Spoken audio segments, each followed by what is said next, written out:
grand bonjour à tous, Shalom, ça me fait très plaisir de vous retrouver ce matin. C'est toujours une joie de pouvoir partager la parole à la maison. Je fais pas mal de déplacements, donc c'est vrai que vous ne me voyez pas toujours.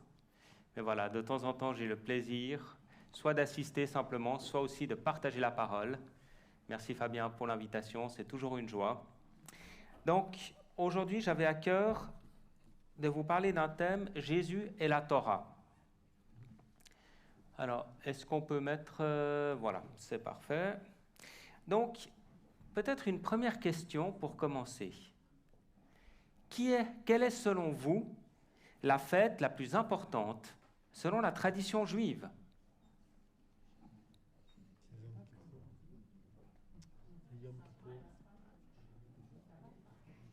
Ok, la Pâque. D'autres propositions?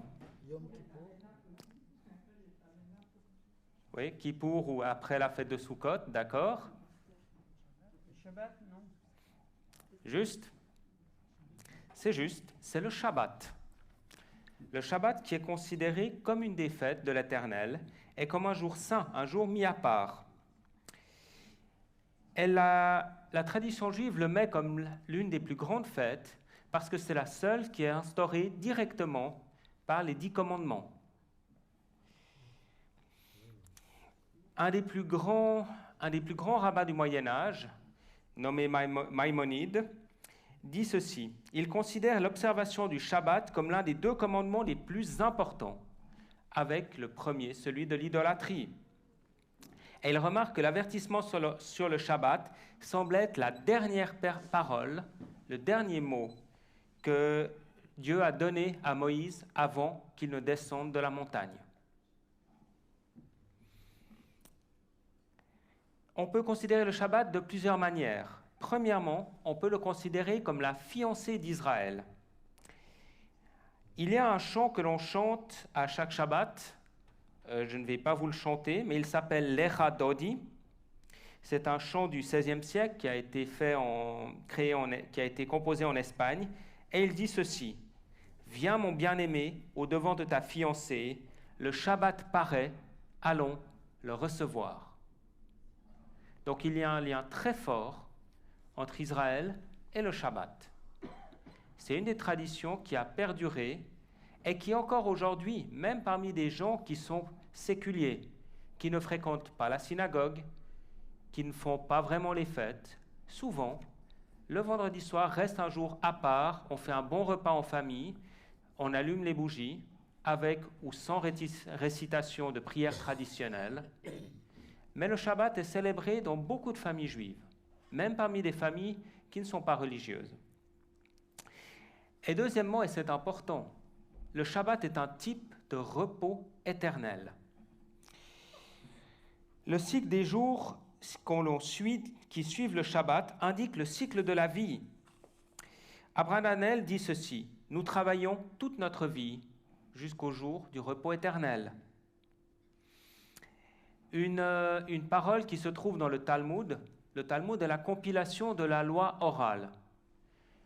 Les rabbins disent qu'en même temps que la Torah, la loi écrite, Dieu a donné une loi orale au mont Sinaï. Est-ce que c'est exact ou pas? Je ne sais pas. En tant que juifs messianiques, nous ne considérons pas que le Talmud ait la même autorité que la Torah, la loi écrite. C'est une source de sagesse. Il y a des magnifiques choses dans le Talmud et d'autres qui le sont nettement moins. Mais voilà, dans le Talmud, il est écrit « Le Shabbat est un avant-goût du paradis ». Et d'ailleurs, l'auteur de l'Épître aux Hébreux nous dit la même chose. Dans l'Épître aux Hébreux, il est dit ceci, « Il y a donc un repos de Shabbat réservé au peuple de Dieu. Car celui qui entre dans le repos de Dieu se repose de ses œuvres, comme le Seigneur s'est reposé des siennes. » Jésus a accompli le Shabbat. Jésus nous permet de rentrer dans un repos éternel. Déjà maintenant, en préfiguration de ce repos que nous goûterons, que nous serons avec lui pour l'éternité. Et encore dans le Talmud, on compare la semaine avec l'histoire du monde. Intéressant. On dit ceci, « Un jour est comme 1000 ans, est comme 1000 ans, et 1000 ans est comme un jour. Est-ce que ça vous rappelle quelque chose? N'est-ce pas? Je l'ai lu ce matin. Et donc, comme un jour devant l'Éternel, dont le temps depuis la création jusqu'à la fin des temps, sera comme une semaine. 2000 ans, 2 jours avant la loi, 2000 ans, 2 jours avec la loi, 2000 ans, 2 jours avec le Messie. Nous sommes dans l'année juive 5782, si je ne me trompe pas. Et donc, si nous regarderons ça, dans quelle période serions-nous? Dans la période des 2000 ans avec le Messie. Notre peuple n'a pas reconnu Yeshua, venu il y a plus de 2000 ans, comme le Messie, mais pourtant nous serions, selon cette tradition, dans la période du Messie. Ce qui est intéressant à noter quand même. Et donc, finalement, le Shabbat, 1000 ans avec l'Éternel. La signification de Shabbat signifie, entre autres, repos.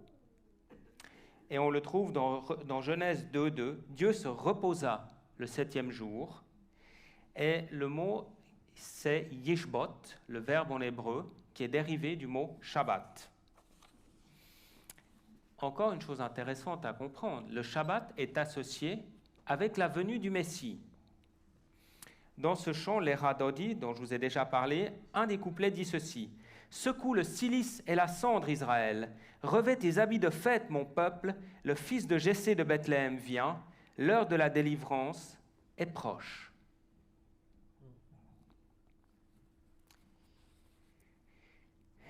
Le Shabbat est très important dans la tradition juive. Il était déjà du temps de Yeshua, de Jésus. Et Jésus a donné des paroles fortes le Shabbat. Il a accompli des miracles pendant le Shabbat. Et il s'est tiré une forte iniquité de la part des pharisiens pour des actions pendant le Shabbat. Donc ce message est Jésus et la Torah. Et on va voir une des scènes. Il y a eu plusieurs confrontations déjà avant ce passage entre Jésus et les pharisiens. Certains se sont demandé si Jésus lui-même n'était pas un pharisien, dans le sens c'est qu'il est tout le temps avec eux et qu'il discute constamment. On ne sait pas, il y a eu d'autres théories qu'il était essénien ou autre chose, ça n'a pas d'importance. Mais il a beaucoup parlé, il a beaucoup échangé avec les pharisiens. On a une vision actuellement très négative des pharisiens, mais elle n'est pas tout à fait exacte. Alors oui, ils avaient une certaine dose de légalisme, ce qui est une mauvaise chose, mais ils avaient un zèle pour accomplir, respecter la parole de Dieu, dont nous pourrions nous inspirer. Parfois, le zèle est mal dirigé, ça a été le cas pour une partie des pharisiens, mais rappelons-nous aussi que celui qui a descendu notre Seigneur de la croix, celui qui a réclamé son corps, et il prenait un gros risque, parce que Hérode aurait pu lui dire tu veux le descendre de la croix, va l'y rejoindre. Et il l'a fait. Il a pris le risque. Et cet homme était un pharisien. J'aimerais vous lire aujourd'hui dans Matthieu 12, les versets 1 à 8. À cette époque-là, Jésus traversa des champs de blé un jour de Shabbat. Ses disciples qui avaient faim se mirent à arracher des épis et à en manger. À cette vue, les pharisiens lui dirent : « Regarde, tes disciples font ce qu'il n'est pas permis de faire pendant le Shabbat. » Mais Jésus leur répondit : « N'avez-vous pas lu ce qu'a fait David lorsqu'il eut faim, lui et ses compagnons ? Il est entré dans la maison de Dieu et a mangé les pains consacrés que ni lui ni ses compagnons n'avaient le droit de manger, et qui étaient réservés aux prêtres seuls. Ou n'avez-vous pas lu dans la loi que les jours de Shabbat, les prêtres violent le Shabbat dans le temple sans se rendre coupables ? Or, je vous le dis, il y a ici plus grand que le temple. Si vous saviez ce que signifie « je désire la bonté et non les sacrifices », vous n'auriez pas condamné des innocents. En effet, le Fils de l'homme est le Seigneur du Shabbat.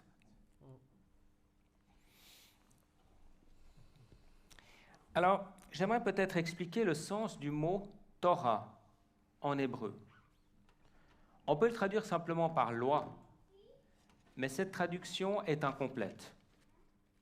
La Torah signifie beaucoup plus. La Torah signifie l'enseignement de l'Éternel. La Torah, c'est tout ce que Dieu a voulu nous enseigner, tout ce que Dieu nous enseigne, que ce soit à travers les paroles de Moïse, ces 5 livres qui sont stricto sensu la Torah, mais aussi tous les enseignements des prophètes et aussi tous les enseignements que nous avons dans les épîtres du Nouveau Testament.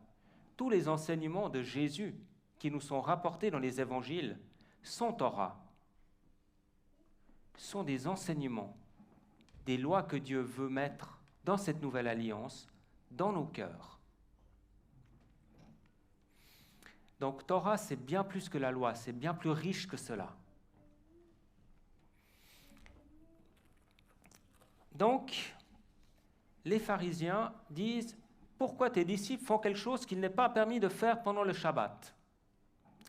Sur quoi se base-t-il là-dessus pour dire ça? Alors, ils se basent sur ce que leur tradition a nommé des melachot, c'est-à-dire 39 types de travail qui étaient interdits lors du Shabbat. Ça se base sur la manière aussi de construire le tabernacle. Il faut se rendre compte, pour les pharisiens, il était très important d'éviter de violer la loi d'aucune manière que ce soit. Et pour ce faire, ils ont créé comme des clôtures autour de la loi. Ils ont rajouté d'autres choses pour être sûr qu'on soit certain d'éviter de violer la loi de quelque manière que ce soit. Mais parfois, à force de faire des clôtures et des clôtures, ils en sont arrivés à complètement oublier le sens profond de la loi.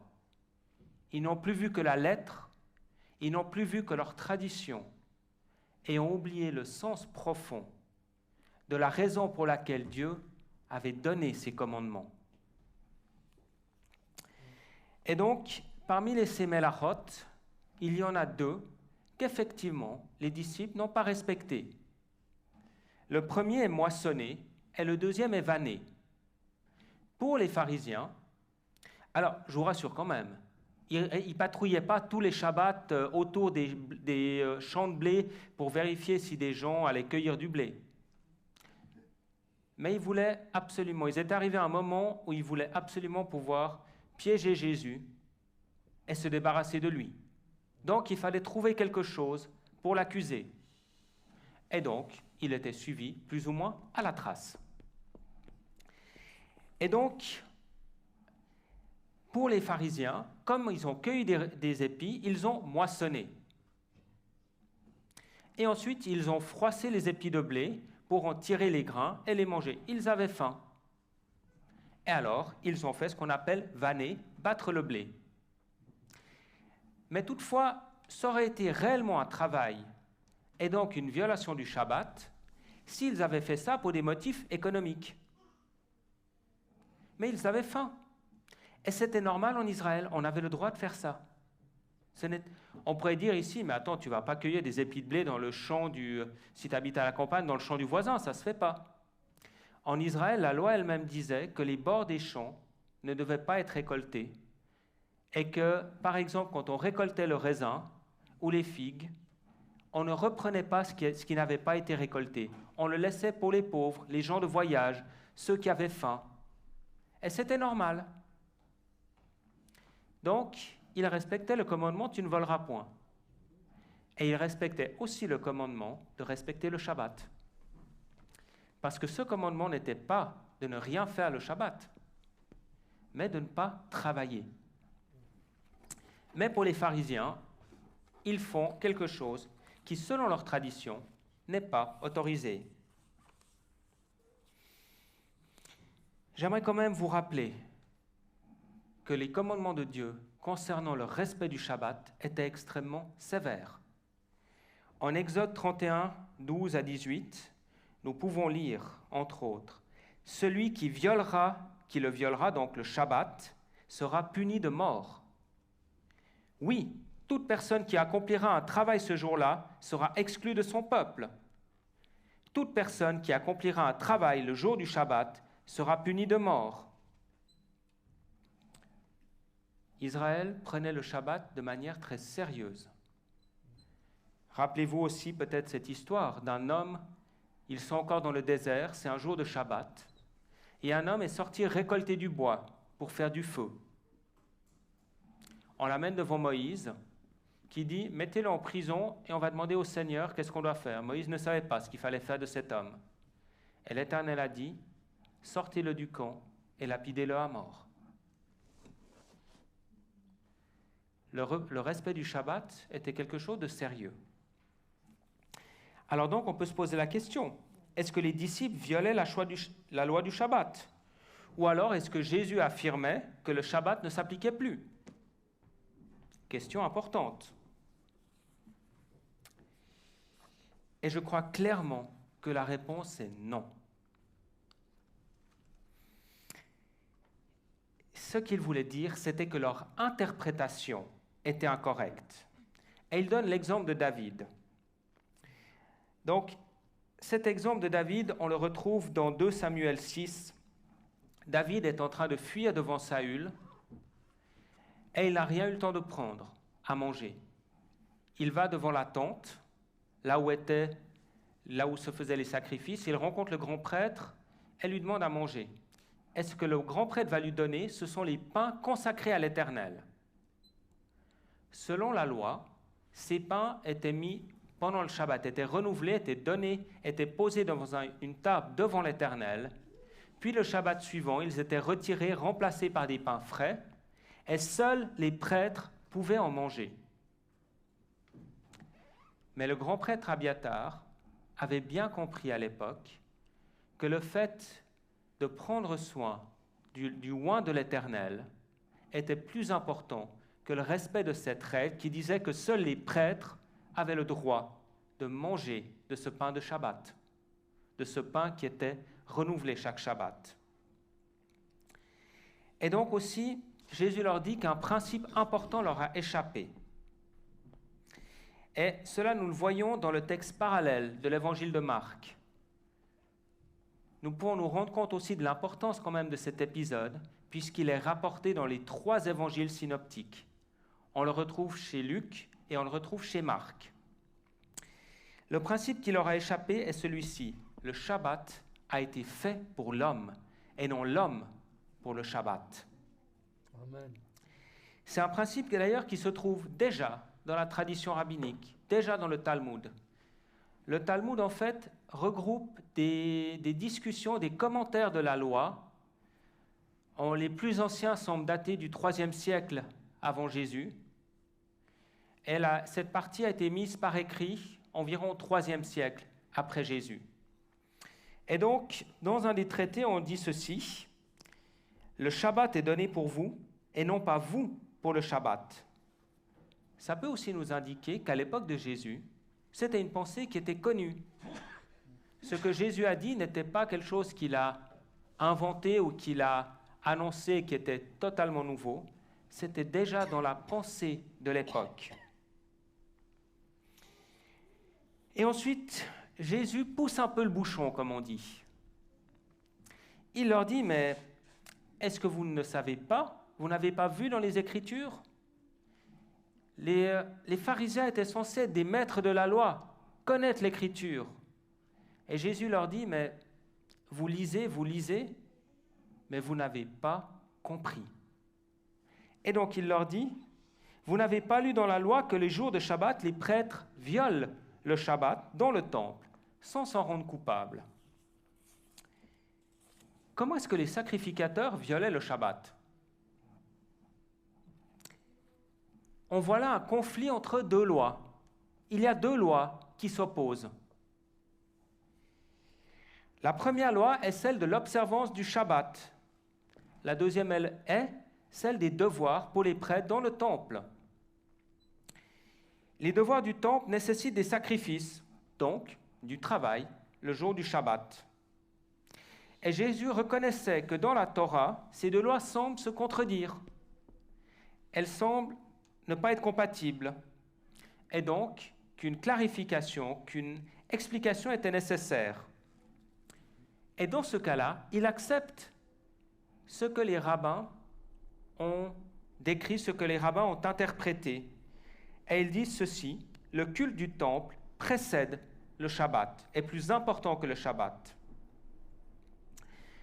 Et ils sont arrivés à c'est une formule rabbinique qui dit ceci: une loi positive, tu respecteras le Shabbat, ou tu offriras un sacrifice, tu feras quelque chose de bien, a une priorité sur une loi négative. Tu ne feras pas, tu ne travailleras pas pendant le Shabbat. Et donc nous pouvons vraiment voir que Jésus acceptait la loi et la respectait. Jésus n'a pas violé un seul des commandements de la loi, jamais. Il l'a entièrement accompli. La tradition nous dit qu'il y a 613 commandements. Et nous pouvons affirmer que Jésus a respecté à la lettre ces 613 commandements. Et plutôt que dire à la lettre, à l'esprit. Parce que parfois la lettre de la loi peut contredire ce que réellement Dieu voulait donner pour cette loi. Jésus l'a entièrement respecté. Mais par contre, il n'a pas accepté, dans certains cas, l'interprétation que les rabbins, les pharisiens faisaient de la loi. Il leur a montré que certaines de leurs interprétations, de leurs traditions, étaient erronées. Et il continue avec des déclarations très fortes qui sont importantes pour nous. Or, je vous le dis, il y a ici plus grand que le temple. Mais qu'est-ce qui peut être plus grand que le temple, la maison de Dieu, si ce n'est que Dieu lui-même? Et on voit qu'il provoque la colère des pharisiens. Et quand on comprend d'une manière juive ce qu'il dit, on le comprend très bien. Il continue aussi en disant « Je suis le maître du Shabbat. Le Fils de l'homme est le maître du Shabbat. » Et qui pourrait être plus grand que le temple? Qui pourrait être le maître du Shabbat, si ce n'est Dieu lui-même? Et les pharisiens ont très bien compris ce qu'il affirmait. Et ça a provoqué leur colère, parce que pour eux, Jésus blasphémait. Il affirmait clairement qu'il était Dieu lui-même, qu'il avait créé le Shabbat, qu'il était lui-même plus grand que le temple. Voyons une autre histoire de Shabbat. En Jean, on peut voir à nouveau un conflit lors d'un Shabbat entre deux lois. Et là, nous verrons dans ce passage un conflit entre la loi du Shabbat et la loi de la circoncision, qu'on appelle en hébreu Brit Mila, l'alliance de la circoncision. Et on voit un parallèle entre les deux. Dans Jean 7, au verset 22 et 23, nous pouvons lire « Moïse vous a donné la circoncision, qui ne vient du reste pas de lui, mais des patriarches, et vous circoncisez un homme le jour du Shabbat. Si pour respecter la loi de Moïse, un homme reçoit la circoncision le jour du Shabbat, pourquoi vous irritez-vous contre moi, parce que j'ai guéri un homme tout entier le jour du Shabbat ?» La loi de Moïse n'explique pas comment résoudre ce dilemme de deux commandements qui semblent conduire à une impasse. Une loi dit qu'il faut circoncire un garçon le 8e jour. Petite parenthèse, il a été montré médicalement actuellement que c'est le meilleur moment pour la circoncision d'un enfant. Avant le 8e jour, le prépuce n'est pas assez développé pour permettre de le faire d'une manière sécurisée. Et après le 8e jour, les terminaisons nerveuses commencent à se développer plus, ce qui pourrait rendre l'opération légèrement douloureuse. Mais le 8e jour, le garçon ne sent absolument rien. On voit que Dieu, dans sa sagesse, avait donné des choses précises pour des raisons que l'on comprend maintenant, quelques milliers d'années après. La médecine explique cela et on voit la sagesse de Dieu. Donc, la loi dit qu'il faut circoncire un enfant le 8e jour. Mais circoncire un enfant, c'est un travail. Et le Shabbat dit, la loi dit qu'il ne faut pas travailler à Shabbat. Qu'est-ce qu'on fait? Qu'est-ce qu'on fait si ce 8e jour tombe le jour du Shabbat? L'interprétation rabbinique dit qu'il est plus important de circoncire, loi positive, que de ne pas travailler le jour du Shabbat, loi négative, comme je vous l'ai dit. Et Jésus prend cette image de la circoncision du Shabbat pour justifier une guérison le jour du Shabbat. Il explique que la circoncision est une forme de guérison sur une petite partie du corps, et il dit, mais si une petite guérison est autorisée le jour du Shabbat, pourquoi est-ce que la guérison d'une partie plus importante du corps serait-elle interdite? Jésus reproche aux pharisiens de s'irriter contre lui pour avoir guéri un paralytique à la piscine de Bethesda. Il dit, mais pourquoi vous irritez-vous contre moi? Parce que j'ai guéri un homme tout entier lors du Shabbat. On revient un peu en arrière dans Jean 5. Je vous rappelle cette histoire. Jésus arrive un jour à la piscine de Bethesda. C'était une grande piscine. La tradition dit que de temps en temps, un ange descendait dans la piscine et on agitait l'eau. Et le premier qui descendait à ce moment-là dans la piscine était guéri. Il y avait de nombreuses personnes malades autour de cette piscine, une grande foule. Et il y avait un homme paralysé depuis 38 ans. Jésus s'approche de lui et lui dit, « Veux-tu être guéri ?» Déjà, Jésus savait qu'il était paralysé depuis très longtemps. C'est intéressant quand même de savoir ça. Et l'infirme lui dit, « En fait, j'ai personne pour me descendre dans l'eau. Chaque fois que j'y arrive, c'est trop tard. » Et Jésus lui dit directement, « Lève-toi, prends ton brancard ou ta paillasse et marche et rentre chez toi. » À ce moment-là, après 38 ans de souffrance, cet homme est guéri. Mais il y a un problème. La tradition, le Talmud, interdit la guérison le jour du Shabbat, sauf si la personne est en danger de mort. Et Jésus leur dit à nouveau, votre interprétation est incorrecte. Il est aussi à préciser, si on lit le Talmud, on aura plusieurs opinions. Rabbin tel a dit ceci, rabbin machin a dit cela, etc. Il y a des grandes discussions. Si vous trouvez la Bible un peu longue, je vous rassure, le Talmud c'est 6000 pages. Vous auriez un peu plus de lecture. Et des débats contradictoires à peu près sans fin. Mais on y trouve une sagesse intéressante. Mais donc, non seulement Jésus le guérit entièrement le jour du sabbat, mais en plus, il lui dit de prendre son lit et de rentrer avec.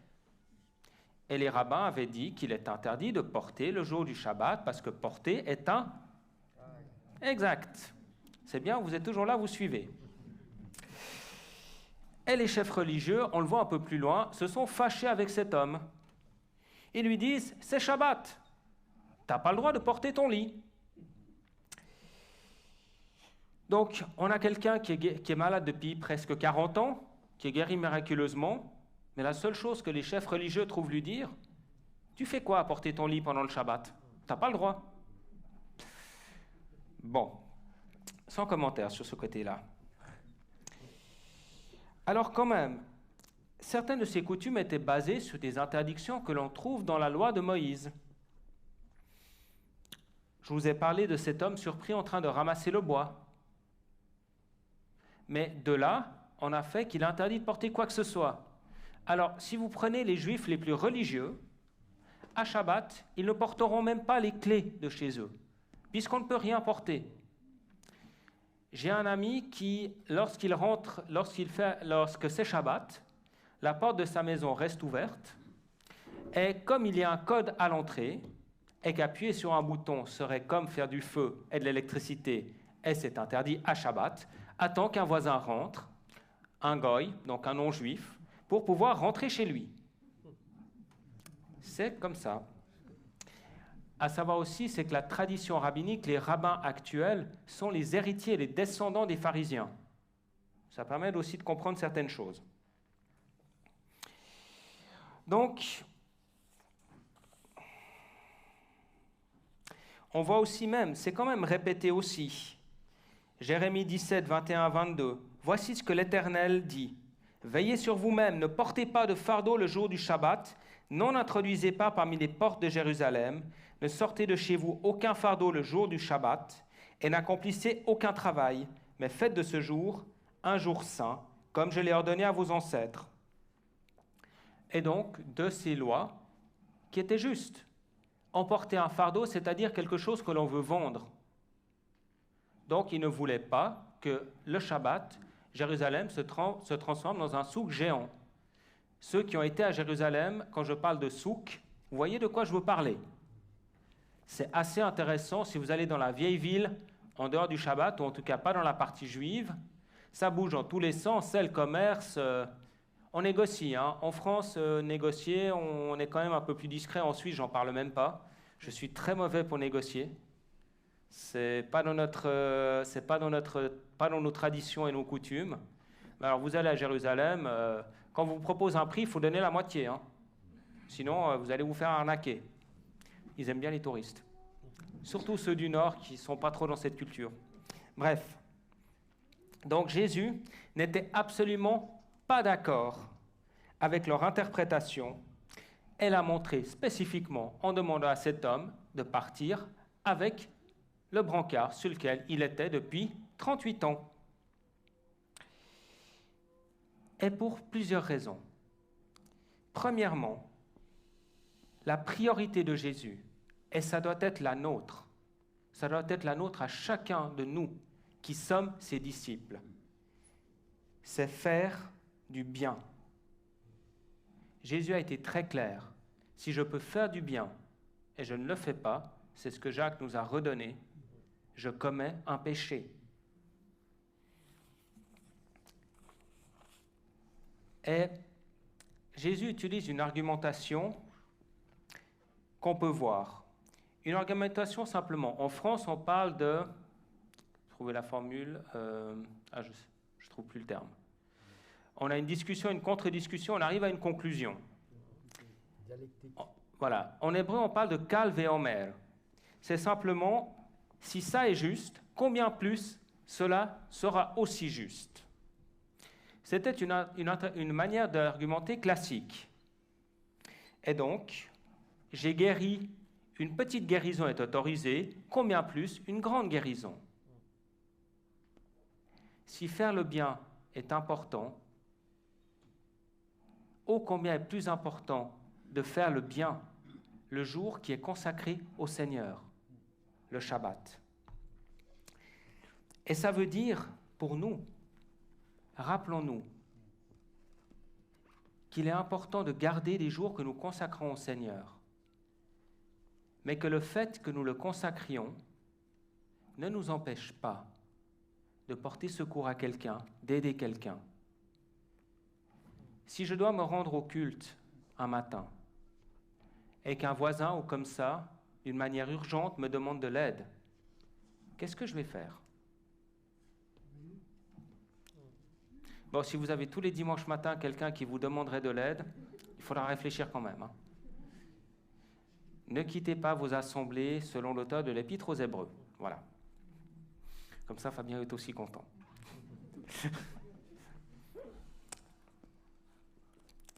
Alors, est cette notion importante? Le Shabbat est fait pour l'homme, pas l'homme pour le Shabbat. Et j'aimerais vraiment, avant de conclure, insister là-dessus.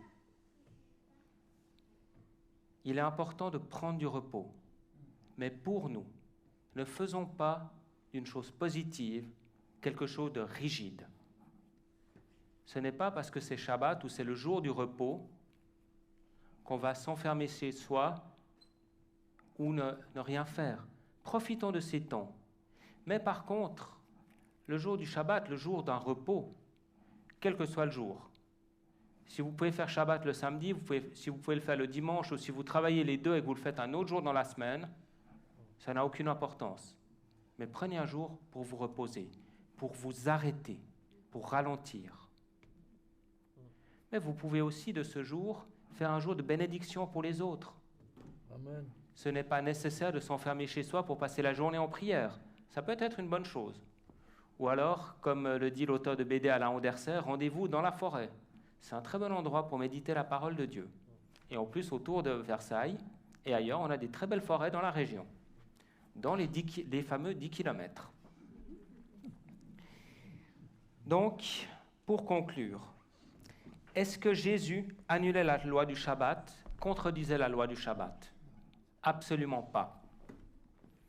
Jésus respectait pleinement le Shabbat, mais se donnait l'autorité de trancher sur ce qui était permis ou pas le jour du Shabbat. Il est le maître du Shabbat. Il respectait la tradition générale, mais il pouvait dire ce qui était. C'est lui qui décidait, qui tranchait, parce que c'est lui qui a créé le Shabbat. Je vais y arriver. Jésus respectait totalement la loi, celle du Shabbat comme les autres, et j'aimerais insister là-dessus. Parfois, on nous dit « tout est grâce, la loi n'a plus d'importance ». Et là, je dois dire que je ne suis pas d'accord. Les commandements que Dieu nous a donnés sont toujours valables. Mais Jésus nous a enseigné que le plus important est d'aimer le Seigneur, notre Dieu, et notre prochain comme nous-mêmes. Dans cette perspective, nous pouvons comprendre toute la loi, tous les enseignements de Dieu. Jésus a souvent été en désaccord avec la tradition. Et parfois, même si nous avons tendance à dire en tant qu'évangéliques que nous n'avons pas de tradition, en réalité, nous en avons aussi. Et sachons parfois remettre en question nos traditions. Les traditions ne sont pas mauvaises en soi. Cela nous relie à d'autres chrétiens au cours des siècles qui ont réfléchi, qui ont pensé. Mais la tradition n'est pas la parole. Et seule la parole fait autorité. Amen. Et aussi, le Shabbat est accompli avec la venue du Messie, le repos éternel. Rappelons-nous, en Colossiens 2, ce qui est écrit, que personne ne vous juge au sujet du manger ou du boire ou à propos d'une fête, d'un nouveau mois ou du Shabbat. Tout cela n'était que l'ombre des choses à venir. La réalité est en Christ. Ça n'implique pas que le Shabbat est caduc, que nous pouvons mettre ces lois de côté. Mais comprenons leur accomplissement en Yeshua, en Jésus. Comprenons ce que Dieu voulait vraiment, cette importance de s'arrêter dans notre monde qui va de plus en plus vite. J'aimerais vous encourager à vous arrêter, à réfléchir à l'enseignement du Seigneur. Alléluia. Arrêtez-vous Amen. et sachez que je suis Dieu. Amen.